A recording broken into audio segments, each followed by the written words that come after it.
नाजरीन, मेरा नाम अली हैदर है और आपका शुक्रगुजार हूँ कि आपने मेरी ये वीडियो देखने के लिए वक्त निकाला। नाजरीन, इमरान रियाज साहब के वकील मियाँ अली अशफाक साहब से थोड़ी ही देर पहले मेरी गुफ्तगू हुई थी। अब यूँ कह लें कि फ़ोन पे गुफ्तगू हुई जिसमें मैंने उनका एक इंटरव्यू भी लिया। तो वो गुफ्तगू क्या थी, बेसिकली उस गुफ्तगू के अंदर आपको तमाम हक़ाइक़ पता चल जाएंगे केस के कि इमरान रियाज साहब पर टोटल कितने मुकदमात हैं। जो जुरिस्डिक्शन का एक मामला उठा है कि इमरान रियाज साहब को पहले किसी एक अदालत में ले जाया गया, फिर दूसरी अदालत में ले जाया गया, कभी कहा गया कि ये पिंडी की हदूद में आता है, कभी कहा गया अटक की हदूद में आता है। उस कन्फ्यूजन को उन्होंने क्लियर किया है। इमरान रियाज साहब की ज़मानत क्या हो सकती है या नहीं हो सकती, जो उन पर इल्ज़ामात या चार्जेस लगे हैं वो काबिल ज़मानत हैं या नहीं है, ये तमाम चीज़ें मैंने उनसे पूछी हैं और उन्होंने बड़ा तफसीली जवाब दिया है। इमरान रियाज साहब के हवाले से ये भी कहा जा रहा है कि उन पर गद्दारी का मुकदमा है, तो इस हवाले से भी जवाब मिला है। तो जरा आप ये पहले उनसे और मेरी होने वाली गुफ्तगू सुनिए, आपको तमाम की तमाम चीजें क्लियर हो जाएंगी। नाज़रीन, बात करेंगे इसी हवाले से। हमारे साथ मौजूद है इमरान रियाज खान साहब के वकील जनाब मियां अली अशफाक साहब। बहुत शुक्रिया साहब। ये जुरिस्डिक्शन का मसला क्या है सर? ये समझ नहीं आ रहा है, क्यों कभी आपको लाहौर भेजा जा रहा है, कभी आपको वापस इस्लामाबाद, फिर अटक, फिर पिंडी, ये हो क्या रहा है सर? शाह साहब, थैंक यू वेरी मच। मैं आपको गुजारिश करना चलूँ कि जुरिस्डिक्शन के दो प्राइमरी इश्यूज हैं। पहला, कंटेम्प्ट प्रोसीडिंग जो हमने इस्लामाबाद हाई कोर्ट में इनिशिएट की थी, ये एक कॉमन ऑर्डर था जो honourable chief justice Islamabad high court ने तमाम anchor persons बशमूल Imran Riaz Khan, S शरीफ, सनी इब्राहिम, डॉक्टर मोईन बेज़ादा और साबिर शाकिर, इनकी पिटिशन में एक ऑर्डर पास किया था जिसमें हुक्म जारी किया था डिप्टी कमिश्नर इस्लामाबाद को और आईजी इस्लामाबाद को कि without prior permission of the honourable chief justice of Islamabad high court, इन तमाम सहाफियों में से इनके खिलाफ मुल्क में जितने मुकदमात हैं, जब तक ये टेरिटोरियल जुरिस्डिक्शन ऑफ इस्लामाबाद में होंगे, इनको विदाउट प्रायर परमिशन यानी कि पेश की इजाजत के बगैर अतर बिन साहब ऑनरेबल चीफ जस्टिस की, वो नहीं यहाँ से अरेस्ट किया जा सकता।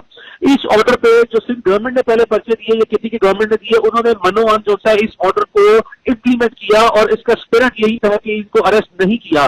दो कि उस दौरान इमरान रियाज खान जो है वो केपी के भी ट्रेवल करते रहे और पंजाब में भी ट्रेवल करते रहे, लेकिन ऑनरेबल अतर बिन साहब का जो ऑर्डर था वो बिल्कुल जो है उसको ट्रू स्पिरिट में जो है वो सिंध गवर्नमेंट ने और केपी की गवर्नमेंट ने वो बिल्कुल कंप्लाई विद किया। रात को ये हुआ कि मैं इमरान के साथ लाइन पे था, इमरान को इस्लामाबाद टोल प्लाजा से अरेस्ट किया गया। इमरान की दी हुई इंफॉर्मेशन की बेसिस पे मैंने right away registrar office Islamabad high court से रिक्वेस्ट की कि ये कंटेम्प्ट ऑफ कोर्ट की प्रोसीडिंग जो है मैं इनिशिएट करना चाहता हूँ। इमरान को विद द टेरिटोरियल जुरिस्डिक्शन है इस्लामाबाद हाई कोर्ट अरेस्ट किया गया है, तो काइंडली आप चीफ जस्टिस के नोटिस पे लेके आए। चीफ जस्टिस ऑनरेबल अतर बिन साहब was very kind enough and he has shown a very graceful conduct. हमारे साथ उन्होंने जो सा वो रखा है, he is been very kind कि उन्होंने हमारी रात को ही पिटिशन को नंबर लगाया और आईजी इस्लामाबाद से रिपोर्ट तलब की। सुबह जब उनके सामने रिपोर्ट आई तो उसमें पंजाब गवर्नमेंट ने और पंजाब पुलिस ने ये क्लेम किया कि हमने इनको beyond the territorial jurisdiction of Islamabad high court जो है वो अरेस्ट किया और वो ये पंजाब सूबा पंजाब की गवर्नमेंट ने ये क्लेम किया कि ये सूबा पंजाब की हदूद है। इस बुनियाद पर ऑनरेबल चीफ जस्टिस ने ये ऑब्जर्व किया कि मैं इस डिस्प्यूट को ना सेटल, आप इसको ना, मुझे उन्होंने ये अपना दुराने समाज जो सा है वो अपनी ऑब्जर्वेशन और ये एडवाइस की कि let's not get into the settlement of dispute, इसको एज इट इज जो सा रहने दें। ना मैं इस पिटिशन को एक्सेप्ट करता हूँ, ना मैं इसको डिसमिस करता हूँ, मैं इसको इन्हीं टर्म्स पे डिस्पोज करता हूँ कि इमरान रियाज खान को चूंकि पंजाब गवर्नमेंट ने एक मुकदमे में अरेस्ट कर लिया है और वो सुबह अदालत में पेश हो चुके हैं, तो आप इस वक्त मेरी जुरिस्डिक्शन के अंदर हम इस बहस में नहीं पढ़ते कि वो इस्लामाबाद की हदूद के अंदर था या बाहर था। Let us just go and face the proceeding in the trial court. जिस तरह हमने अदालत का शुक्रिया अदा किया कि बिल्कुल ठीक है, जैसा अदालत मुनासिब समझती है, अगर अदालत के विजडम में, अदालत की सेटिस्फेक्शन में हम इस्लामाबाद की जुरिस्डिक्शन में से नहीं गिरफ्तार हुए तो हम अदालत का फैसला तस्लीम करते हैं और मन तस्लीम करके सर तस्लीम हम करते हैं। और हमने शुक्रिया अदा किया और वंस अगेन ये शुक्रिया अदा किया कि ऑनरेबल हाई कोर्ट ने रात को जो है वो हमारे लिए अदालत का दरवाजा खुला and we are extremely grateful. उसके बाद हम प्रोसीड कर गए अटक की मकामी अदालत में। अटक की मकामी अदालत में 2 बजे के करीब केस इंतजार में पड़ा था। जो समाअत शुरू हुई तो मैंने फिर तकरीबन 2 घंटे के करीब जो है वो अदालत में दिए, जिसपे अदालत ने 10 से 15 सवाल तफ्तीशी अफसर मुकदमे के और उसके बाद जो स्टेट प्रोसिक्यूटर उनके सामने रखे और किसी एक सवाल का किसी एक जवाब भी ऐसा नहीं था जिससे अदालत को वो मुतमईन कर पाए। अदालत को बार बार उनसे पूछना पड़ा मुख्तलिफ सवालों की बुनियाद पर, किसी एक सवाल पर मुतमईन नहीं किया, जिसके बाद अदालत ने फैसला महफूज किया तकरीबन आधे घंटे बाद अदालत ने हुक्मनामा जारी किया कि लाहौर हाई कोर्ट की तरफ से एक नोटिफिकेशन है जिसमें prevention of electronic crime act 2016 की जो नॉमिनेटिंग जज रावलपिंडी रीजन के जिसमें 4 डिस्ट्रिक्ट आते हैं, उसमें district Chakwal, district Jhelum, district अटक और डिस्ट्रिक्ट रावलपिंडी में सिर्फ एक ऐसे जज साहब हैं जो रावलपिंडी में बैठते हैं जो इस तरह के केसेस को सुन सकते हैं। अदालत ने ये ऑब्जर्व किया कि इमरान रियाज खान के खिलाफ केस बिल्कुल ना बनता है। इमरान रियाज खान का मेरिट्स में बहुत अच्छा केस है बागी नगर में, जो रियासत की तरफ से ये जो स्टेट प्रोसिक्यूशन कर रही है ये इल्जाम सब्सटेंशिएट नहीं होते हैं, लेकिन इस कोर्ट की बदकिस्मती से जुरिस्डिक्शन नहीं है कि वो आपको मेरिट। अफसर मैं आपको ड्राफ्ट करूं, मुझे सर ये बताइएगा, 2-3 और सवाल है। टोटल इमरान रियाज साहब पे केसेस है कितने?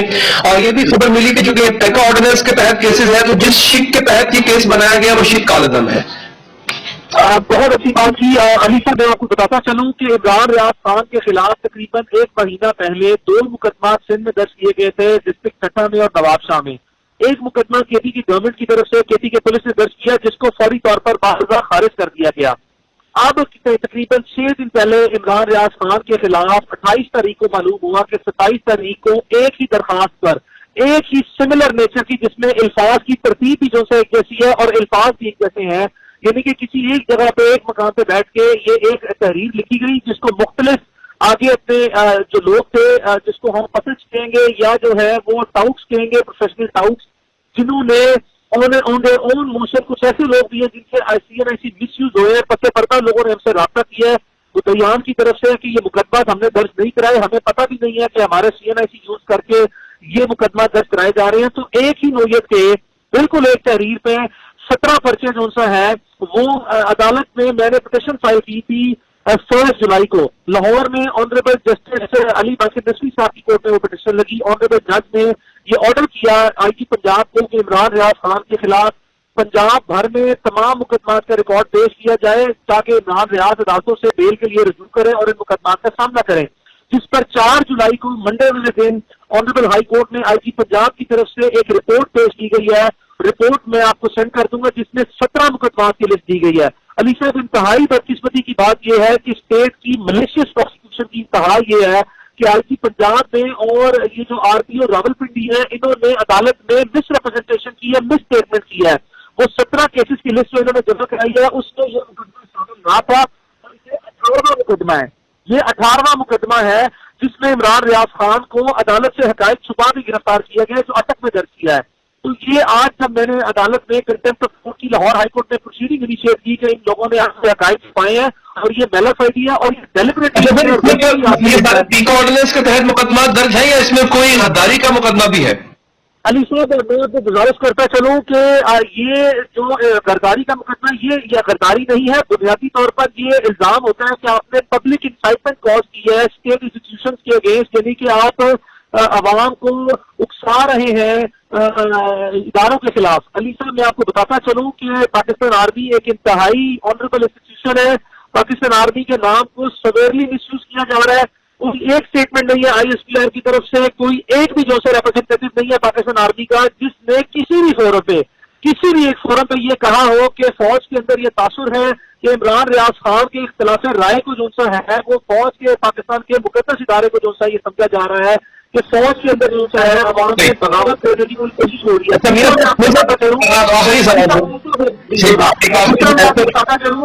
अवाम में से कोई एक ऐसा आदमी नहीं है मुकदमे में जिसने कभी ये कहा हो गवाह बन के ये प्राइवेट मुद्दईयान की तरफ से कि इमरान रियाज खान ने कभी भी अवाम की किसी एक सेगमेंट को जो सा है वो भड़काया और कोई ऐसी चीज जो सा सामने आई है।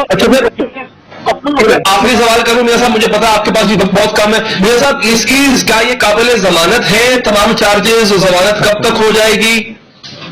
अली साहब, चूंकि ये इमरान की गिरफ्तारी के बाद पहली मरतबा कॉम्पिटेंट कोर्ट की जुरिस्डिक्शन में हम पेश होने जा रहे हैं तकरीबन कुछ देर में, जहाँ पे दलाइल जो है वो शुरू किए जाएंगे।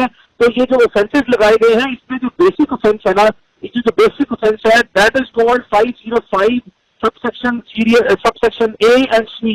ये नॉन बेलेबल ऑफेंसेस है, लेकिन ये उस सूरत में हम ये मैरिज पे जो है इसको डिस्कस करेंगे जिस सूरत में कोई मुकदमा बनता हो, जब किसी शख्स के खिलाफ अगर तहरीर को मद्देनजर रखा जाए और जो ऑफेंसेस इन्होंने चार्जेस लगाए हैं ये ऑफेंसेस इस तहरीर की बुनियाद पे, इन इल्जामात की नोयत की बुनियाद पे बनते ही ना है। तो ये बहस जो है वो इस हद तक मौसर नहीं है कि काबिल जमानत जुर्म है या नाकाबिल जमानत है। बाहर आ ये ऑफेंसेस नाकाबिल जमानत है, इसमें 7 years ऑफ पनिशमेंट जो है लॉ में लिखी हुई है। लेकिन हमारा दलाइल मुमकिन बिल्कुल बुनियादी दलाइल ये है कि अगर ये जो मुकदमा जो से है दर्ज किए गए हैं ये सिमिलर नेचर के हैं, तो सुप्रीम कोर्ट की जो जजमेंट है सुब्रा बीबी केस जो 2019 में सुप्रीम कोर्ट में 7 मेंबर्स बेंच की जो जजमेंट है उसकी स्पिरिट के और उसके ऑर्डर के खिलाफ है कि एक नौयत का सिर्फ एक मुकदमा हो सकता है, एक से ज्यादा मुकदमा नहीं हो सकता। इसको जानते बूझते हुए जो है पंजाब गवर्नमेंट ने और गवर्नमेंट ऑफ पाकिस्तान ने इमरान रियाज साहब के खिलाफ 18 मुकदमा दर्ज किए हैं, which is a clear violation of the orders of the supreme court. दूसरी बात यह है कि honourable justice chief justice Islamabad high court ने prevention of electronic crime act का वाज़ेह तौर पर सेक्शन 20 जो है वो स्टक डाउन कर दिया हुआ है, जिसके मुकदमा दर्ज किए जा रहे हैं। तीसरी बात यह है कि Punjab police prevention of electronic crime act के मुकदमा दर्ज करने का इख्तियार ना रखती है। ये शेड्यूल्ड ऑफेंस नहीं है जिसकी नॉमिनेटिंग एजेंसी पंजाब पुलिस है, ये FIA के ऑफेंसेज है। तो ये कंप्लीटली मैलिशियस प्रोसिक्यूशन है, 100% जो है सीरियसली जो है वो ब्लैकमेलिंग है और सीरियस ये विक्टिमाइजेशन है, पॉलिटिकल विक्टिमाइजेशन है। सहाफी आदमी के इख्तिलाफ, एक सहाफी आदमी जो कि प्रोफेशनल जर्नलिस्ट है, इसकी जुबान बंदी के लिए सिर्फ इख्तिलाफ राय की बुनियाद पर ये एक्शन दिए गए हैं। मैं आपको यकीन दिलाता चलूं कि ये सारे मुकदमात में ना सिर्फ ये जमानत खत्म हो, जमानत जो है वो इसमें हमारी इंशाल्लाह एक्सेप्ट होगी और बेल ग्रांट होगी हमें, और ये मुकदमात भी जो है खत्म होकर रहेंगे। ये मुकदमात सवाल ही पैदा नहीं जी जी बिल्कुल साहब, मैं तारीफ मशहूर सर कि आपने प्रोग्राम के लिए वक्त निकाला, आपका बहुत शुक्रिया सर। तो नाज़रीन, की गुफ्तगू आपने सुनी मियां अली इशफाक साहब की, जो कि उनके वकील हैं इमरान रियाज साहब के। तो मेरी कोशिश रहेगी कि मैं आप तक लम्हा ब लम्हा इस पर्टिकुलर केस के हवाले से जो भी ये रुख इख्तियार करता है आप तक मैं हकाइक पहुंचाता रहूं, आप तक गुफ्तगू पहुंचाता रहूं। चैनल को सब्सक्राइब ज़रूर कीजिएगा, पेज को फॉलो ज़रूर कीजिएगा, क्योंकि इस प्लेटफॉर्म से इंशाल्लाह आपको इस खास केस के हवाले से हर अपडेट मिलती रहेगी। मुझे दीजिए इजाज़त नाज़रीन, अल्लाह निगहबान।